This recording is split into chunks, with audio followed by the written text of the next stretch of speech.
because Congo is the biggest dissettlement of Africa that causes South Africa never to unite. And Kagame is the reason why we've got the Congolese struggle. The DRC, my basic understanding is that it's the wealthiest country in Africa, on the continent from a mineral perspective. In the world, yeah. It's the wealthiest country in the world from a natural resources perspective. 100%. And you're saying Paul Kagame has a part to play in that? Yeah, people don't understand that we always hear about the Rwandan genocide. The Rwandan genocide was started by Paul Kagame. And he started the Rwandan genocide because he wanted to take power by force in a country that would have never elected him into power, because he came from the minority Tutsis who used to be supported by the colonizer and used to be the administrators on behalf of the colonizer. So for Paul Kagame to come back as a Tutsi to come and take power in Rwanda, he needed to do something. And what he did is he started the genocide. He started the genocide by bringing down a plane that had two presidents, Hutu presidents, the Burundian president and the Rwandan president.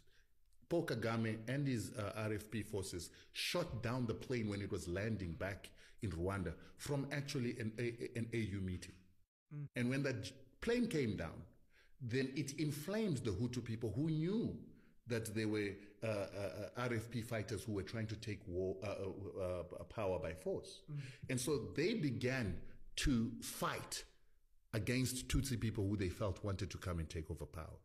While they were doing that, Paul Kagame himself sent his forces to murder his own Tutsi people on a whole-scale level to make it look like a genocide, so that he could then have his forces come into Rwanda and take over power militarily under the guise of stopping a genocide against Tutsis. These are all things that are factual. Well documented. Jeez. It is actually something that the International Court of Justice wanted to persecute him for. And then the Americans covered up for him and the French covered up for him so that it wouldn't come out. But Paul Kagame came into power by murdering his own people. Then when he did that, he then took Laurent Kabila, who was now living in Rwanda, to go and take over power from Mobutu Sese Seko. These are the leaders in the DRC. This was in the DRC. And the arrangement that he had with Mobutu is, once you're in power, you need to bring some of my own people into your system. And the reason why he wanted to bring his own people into the system is that the Tutsis see themselves as a superior people to Bantus. And so they want to reinstitute something called the Mapororo Tutsi Empire that is going to rule over Central Africa and the Great Lakes. Because if you look where they came from in Uganda, Museveni is Tutsi. And he is the one who trained, together with people like Paul Kagame, in Tanzania, together with our liberation fighters. And when they came from those liberation camps, then Museveni went and took power from Obote, and then he put people like Kagame and the Hutus and the Tutsis into his army and intelligence. They then started murdering non-Tutsis who wanted power in Uganda, because they were majorities. And that's how Museveni becomes the president of Uganda as a Tutsi.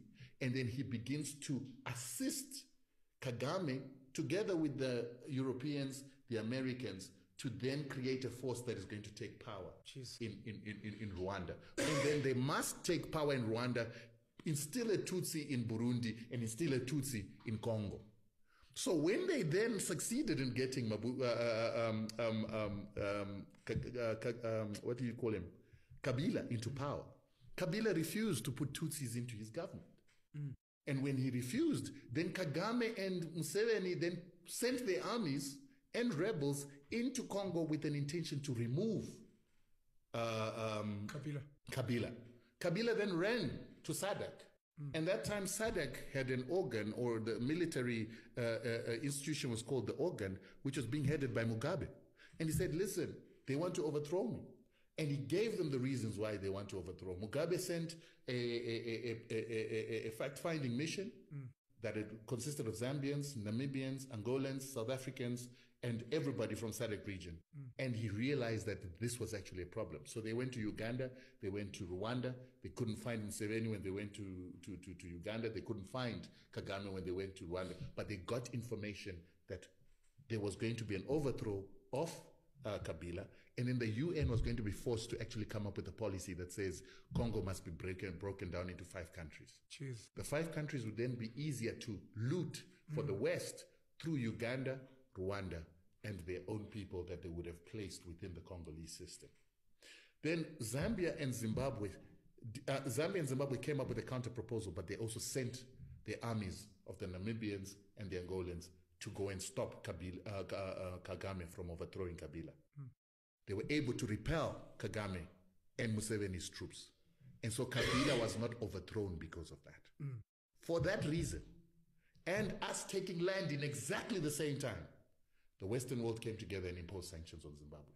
Because they said that this military that was used in Mozambique, that also participated in Angola, and now is coming to Congo, is becoming a hindrance to imperialism. So we need to break the power of the Zimbabwean military.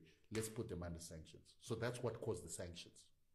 So when that happened, it was fortunate that enough war had been undertaken by the Zimbabweans, the Namibians, and the Angolans for there to be people within the Kagame and the rebel movements who agreed to the Sun City Accord. And that's why you had peace in Congo and the Sun City Accord that was then brokered by Thabo Mbeki. But remember, when Zimbabwe... Broken by Thabo Mbeki? Brokered, okay. Yeah. But remember, Thabo Mbeki was able to come and assist in negotiations. But Nelson Mandela had refused to go to Congo and assist Kabila on instruction of the Americans. The Americans said, you don't go there. But there is allegations that while all this fighting was happening, executive outcomes had people assisting Kagame and Museveni and the rebel movements to try and overthrow Kabila. So Kagame was being assisted. Museveni was being assisted by ex-SADF forces who are now calling themselves the mercenaries or the executive outcomes. And I think you've seen the video of Saima that talks about how black people were infected with HIV and how Saima went through SADC to kill certain people to protect apartheid.